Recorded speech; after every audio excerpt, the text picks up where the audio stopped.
Hi there. When I was a child, growing up in the West Country, one of the books we studied at school was a book by a West Country writer from Somerset called Laurie Lee, and the book was called Cider with Rosie.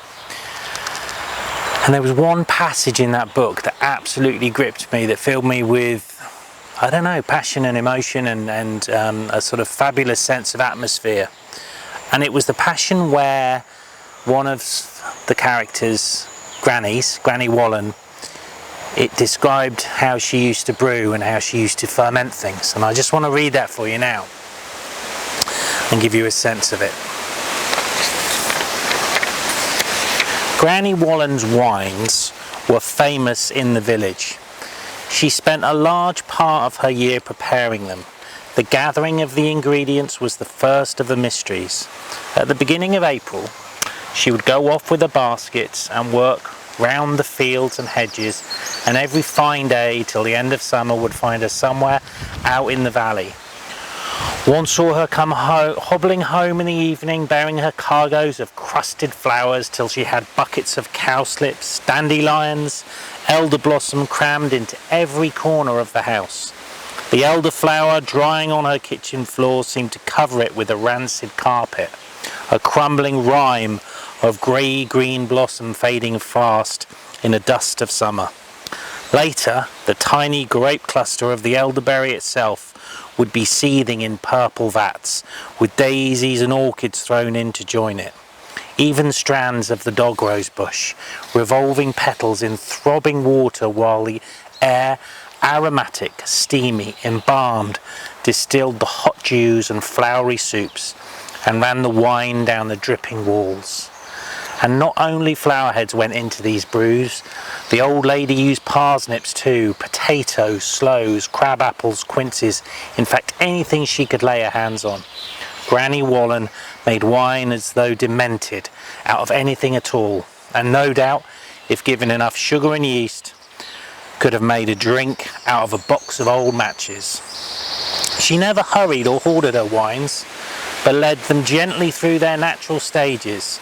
After the boiling, they were allowed to settle and to work in the cool of the vats. For several months, using pieces of toast, she scooped off their yeasty sediments. Then she bottled and labelled each liquor in turn and put them away for a year. Now those are Granny Wallen's wines and Granny Wallen's drinks.